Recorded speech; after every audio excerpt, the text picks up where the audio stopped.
Hey, welcome to the Kicker with the Forsyth County Democrats.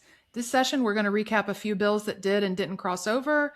We're going to talk about Greg Dolezal's foray into AI-assisted political video, and we're going to discuss the opening of the new county administration building here in Forsyth County.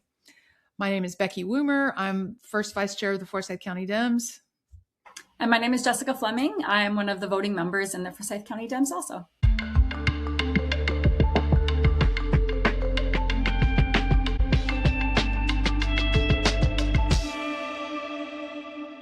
So crossover day happened, crossover day in the Gold Dome. It was March 6th. And if you recall, crossover day is the day by which a bill has to pass its original chamber and move to the other chamber in order to have any chance to keep on advancing to become a law. So there were some notable things that did and didn't happen. One that a lot of people were watching was the paper ballot bill, SB 568. It originated in the Senate and did not cross over. What would that bill have done differently, Jessica? It would have scrapped Georgia's touchscreen voting system and replaced it with paper ballots, which would be pretty devastating as we're coming into an election season. Mm-hmm. Yeah, we talked about that last episode. The problem is that 2 years ago, they successfully passed a bill that set a July 1st, 2026 deadline to get rid of QR codes and how votes are counted. And so no one then did anything toward that goal. And so now that SB 568 has not crossed over, it's still unclear how we will handle that deadline, like what will happen. They have concepts of a plan, I think, right now, but the 568 would have created absolute chaos, in a busy midterm year. And it none of this at this point is giving the counties around the state time to deal with any of this. So there's talk that they're going to unveil a plan of how we're going to come into compliance with that deadline. Syra Draper said they needed to postpone the deadline, like introduce a bill that would do that, but they don't seem to be doing that either. There's only so many days. I mean, the crossover day has passed already. So yes. Yeah. But they can kind of use amendments and other trickery to kind of get things through. So we're going to talk about that a little bit as well. But a lot of voting rights activists were very glad that didn't pass, because it was just going to be absolute chaos and confusion to have hand counted paper ballots. And how long would that have taken? I mean, it already is so hard to know sometimes in some of these close races who actually wins, and then how many times are we recounting things? Yeah. And, not to sound like a conspiracy theorist, but like, is it part of their plan to make counting the ballots in Fulton County take so long that the state takes over their count, right? Like we know that Fulton County is firmly in the crosshairs of the state Republicans and the national Republicans. So, but it's good news that bill did not cross over. So what did cross over? One is HB 1001, which was the flat tax bill. This would take the state income tax to 4.99% across the board. This is the one that there were other versions of this bill floating around, but this is the one that made it crossed over. And Brian Kemp favored this one. So according to the Georgia Budget Policy Institute, this would result in nearly $800 million less in revenue for the state. Yeah. Oh my goodness. Yeah. Which, I mean, that sounds like a lot of money to me. Yeah. And that's when, education and healthcare will really be affected when we're losing that much money from our state budget. Yeah. Those two categories are mainly what the state spends money on. Mm-hmm. And half of their general fund comes from income taxes. But also, it doesn't, like a 4.99% flat tax doesn't save you or me any money. It really comes into play for people in the top percentage of income earners. Nobody else sees any benefit from that. It's just a terrible way to like create savings for Georgians if that's what you wanted to do.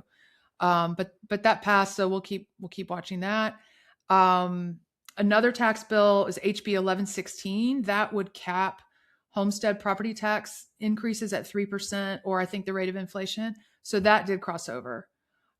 and we've heard a lot of people talking about ending property taxes and campaigning on ending property taxes. And I feel like this comes up again and again. I mean, and that's the same thing too. Like we had a really rough winter with snow and salting the ground and just all of the things that we want in a community, we are getting from property taxes. So, and also our school system heavily relies on property taxes. Yeah, I don't, I mean, the math ain't mathing. Like, I don't understand how people think that services in their community will be funded. No one has like, and I'm an English major again, but no one has adequately explained that to me. So, but that did cross over, and we'll keep a watch on it. Sine die, the last day of the legislative session is April 2nd. So that's coming up. And I mean, this has all got to happen, or not happen. And like you said last episode, we are in the second year of the biennial cycle. So the bills that don't pass this time, they kind of have to start over.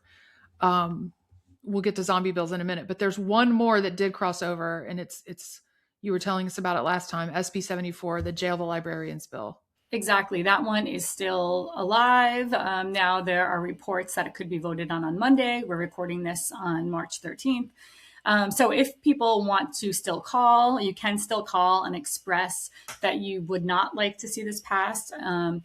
So it looks like there may be some language changes in it, but still librarians are on the hook for books that children access that are deemed inappropriate. And the definition of what's appropriate is very vague.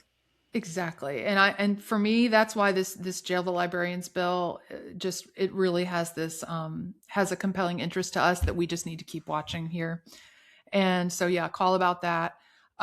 A quick word about bills that didn't cross over. Like we said before, nothing has ever really gone in Georgia because there's the idea of a zombie bill, or a Frankenstein bill. I don't know why this all sounds so monstrous, but, so what can happen? It's designed to scare us. But what can happen is a bill that didn't make it out of one chamber can be sort of inserted into a bill that did pass if they are either in the same committee or affect the same area of code, so that the original intent of that bad bill that didn't make it can sort of live again. So one notorious example of this was 2 years ago. A rookie legislator named Omari Crawford had a good bill about mental health support for athletes, for high school athletes. And it was being discussed. It passed the House and was being discussed in the Education and Youth Committee in the Senate. And Forsyth's Greg Dolezal got a hold of it. And he hollowed it out and inserted language about no sex ed in schools and no, it was like an anti-trans athletics bill. It became like locker rooms and bathrooms and just all this stuff got attached to this bill that did away with his original intent for the bill and completely, took it over. So, and I think even their representative, Amari Crawford, he actually had to stand up and ask people to not vote for the bill that he introduced because it had been so butchered and re-put together. And I mean, just imagining this was actually his very first bill that he had put forward, I believe.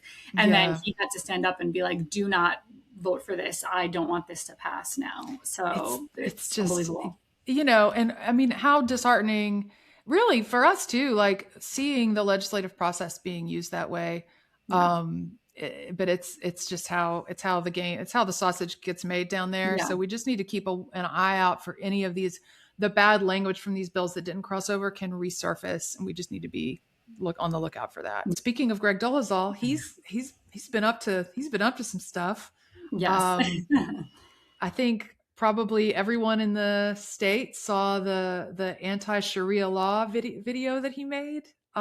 Yeah, it was pretty jaw-dropping and really disgusting. If you haven't seen it, it's an AI-generated video of this happy suburban town that is infiltrated by people who are supposed to be Muslim, and they are bearded and they have knives or machine guns and are overtaking this town. And there's also this like strange music in the background that's like oddly happy while this is all happening. And it's pretty shocking and stunning. I couldn't believe that that was even allowed, like on social media. There's a moment where like this bearded, sort of stereotypical looking, like guy machetes a birthday cake. I know. Another person shown blowing themselves up, which was really horrifying. Like on like I didn't want that appearing on my feed. Yeah. And then his message is something like keep Sharia law out of Georgia. So I mean, just the idea that he is saying Sharia law is somehow encroaching, into Georgia or U.S. law, like it's not. And what exactly is Sharia? Sharia is not one unified thing. Broadly, it's like drawn from, it would be like codes of behavior drawn from like the Quran, but other texts as well. And in a Muslim majority country, it might form sort of the philosophical basis for different areas of legal code. But there's long been actually an anti-Sharia movement in the U.S. that's always been based on a fantasy that somehow Sharia was impacting U.S. law. But really what it's attempting to do, and what Dolezal is attempting to do with this video, is stir up anti-Muslim sentiment, make people think that Muslims aren't fully American somehow. Mm-hmm. And in the caption for his video, which blessedly I couldn't see where I saw it, he talked about how like, rather than assimilate, they want to, take over, or but also they're parasites. It wasn't clear to me, but it got a lot of pushback right away. The video did. Yeah, well, he's running for lieutenant governor. First of all, he's representing an area. He represents part of Forsyth County, most of Forsyth County. Forsyth County has a huge minority population. The school system is minority majority, which means most students in our school system are not white and are not Christian. And the fact that he's doing this when he's representing this area was very surprising to me. And our state is now considered a minority majority state also. So I find it so surprising that someone who is running for a statewide office in such a diverse place thinks it's okay to alienate an entire group of people that practice a specific religion during Ramadan. During Ramadan. Yeah. Is just, and I think it's just this new. It's not that new. It's kind of when Donald Trump came on the scene, but it's this type of politics that it's like, oh, who cares who I offend? There's going to be people who love it and they'll vote for me. And it's just, it was really disturbing. Yeah. Disturbing is the word. And, we all kind of have a thick skin for like, political rhetoric, but I thought it was crude. It was disturbing and it was hateful. And that he was willing to alienate, constituents and voters, like you're saying. Even his own colleague, Nabila Parks, called him out on the Senate floor, and he ignored her, wouldn't defend it, wouldn't. So, and again, it's such a ridiculous non-issue. It's just trying to spread this idea that there's something not American about Muslims. Yeah, I mean, don't you feel like he loves to focus on the non-issues because he's also really into the trans athletes that they're taking over. And I mean, we couldn't even find a trans athlete in the school system here.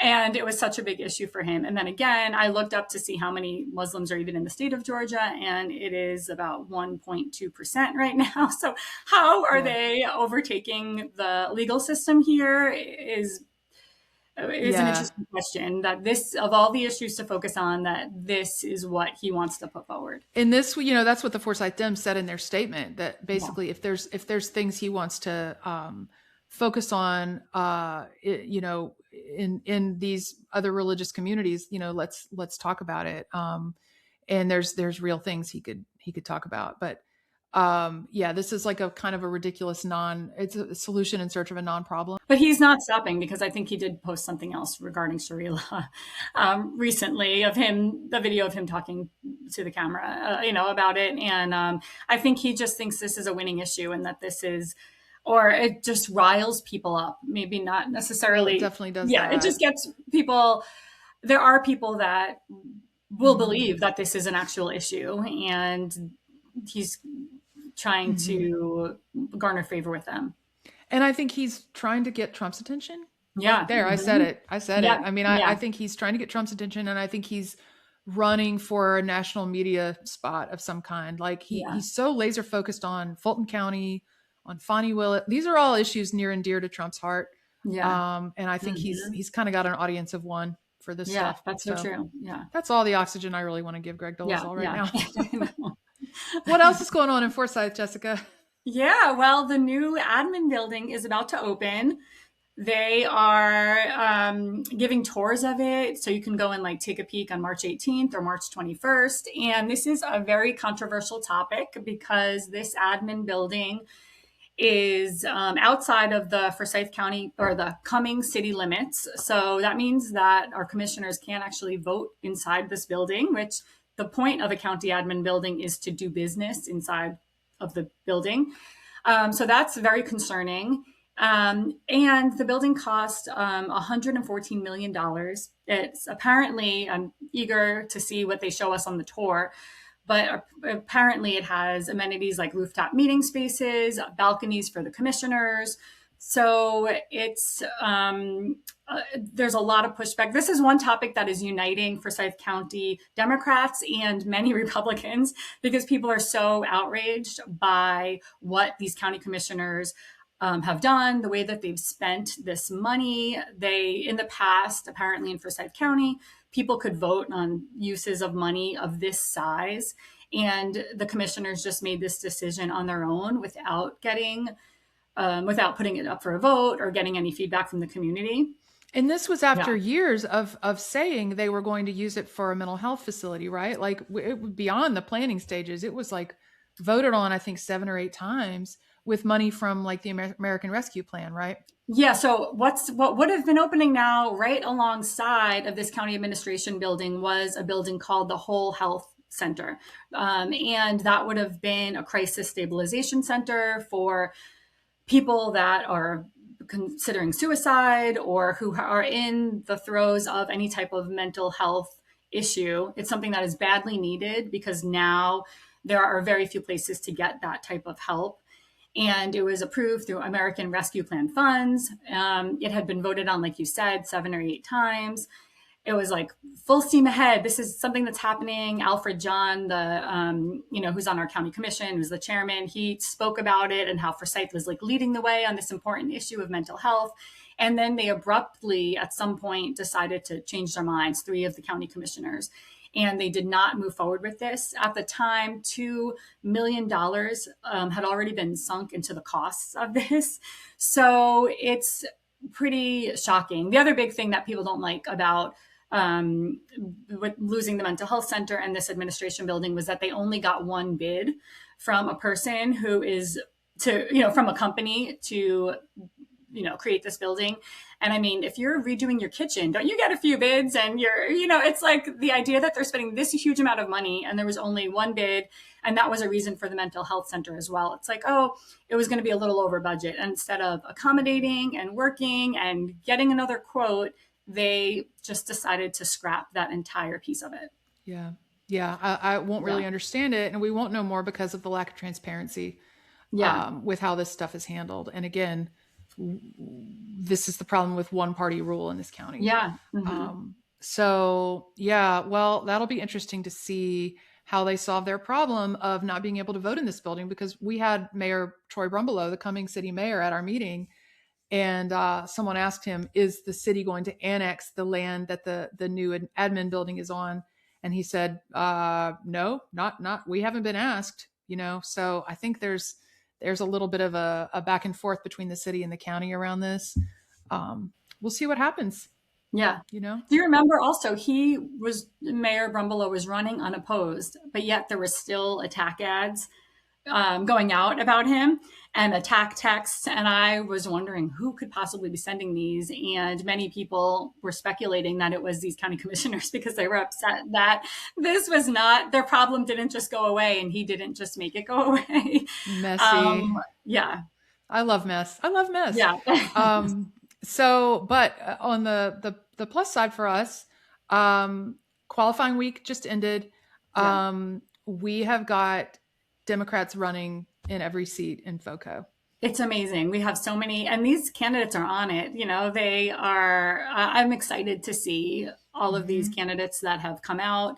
It's We've amazing got that they're we've stepping got up. Yeah, candidates for county commission, which we've never had before, districts 1 and 3. So we can, potentially have a seat at the table and actually impact these. yeah. And the other thing too is that it's statewide. I saw a tweet by Greg Bluestein, who is from the AJC, who was saying that there are more Democrats running than ever before. Like there are seats in the state legislature that have not been contested in years or maybe ever, and there are Democrats running for those seats. So it's such an exciting time to be a Democrat, and for Democrats, like we have people that want to represent us, and that is Yeah. a wonderful There's thing. primaries in Forsyth Yeah. County. Oh There my are gosh. Dem That's right. primaries. Yeah. We've got, let's see, House District 25 has 2 Dems running. Yes.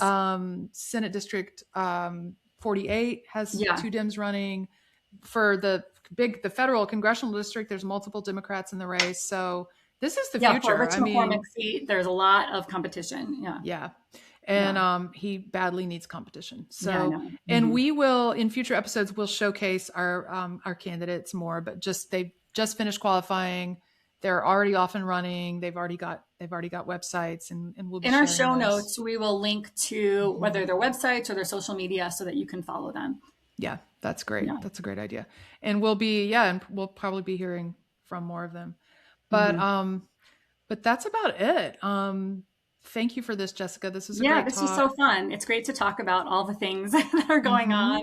And we've got a lot of thoughts and feelings apparently. Yeah. But thanks for listening to The Kicker, and we will see you next time.